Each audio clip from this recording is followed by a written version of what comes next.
Kalau korang perasan sejak kebelakangan ini, semakin banyak petunjuk yang membuatkan peminat bes rasa hari bahagia Bella Astilah dan Syed Saddiq mungkin dah semakin dekat.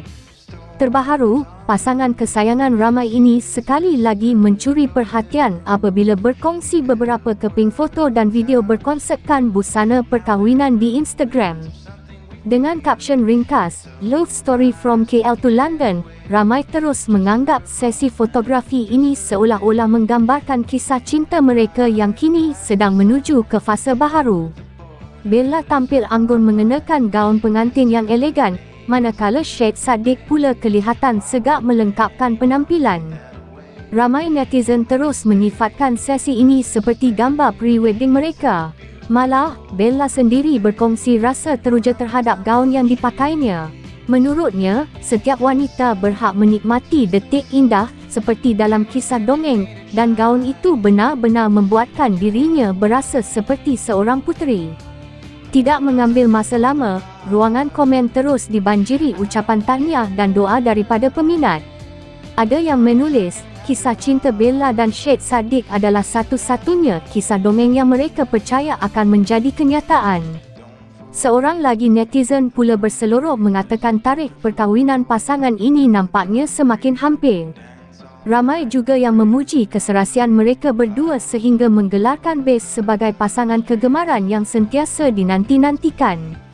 Dalam masa yang sama, teka-teki mengenai tarikh pernikahan mereka kembali hangat diperkatakan.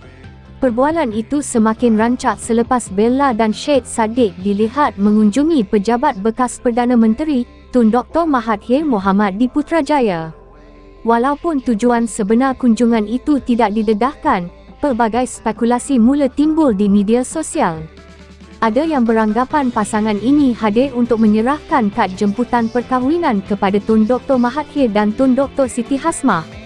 Malah, ada juga netizen yang membuat andaian bahawa tarikh 8 Ogos 2026 atau kombinasi nombor 8.8.26 mungkin menjadi pilihan mereka untuk melangsungkan majlis akad nikah.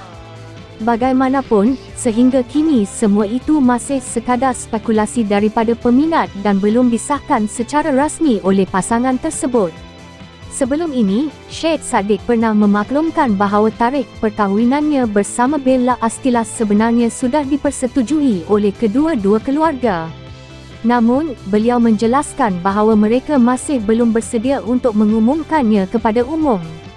Dalam perkembangan sama, Syed Saddiq juga tidak menolak kemungkinan majlis itu akan diadakan lebih awal daripada perancangan asal yang sebelum ini dijangka berlangsung pada penghujung tahun. Apapun tarikhnya nanti, sudah pasti ramai peminat mendoakan agar segala urusan Bella Astilah dan Syed Saddiq dipermudahkan serta berjalan dengan lancar. Jadi, apa pendapat korang? Adakah sesi fotografi ini sekadar kempen fashion ataupun benar-benar memberi bayangan bahawa hari bahagia bes sudah semakin hampir? Kongsikan pendapat korang di ruangan komen.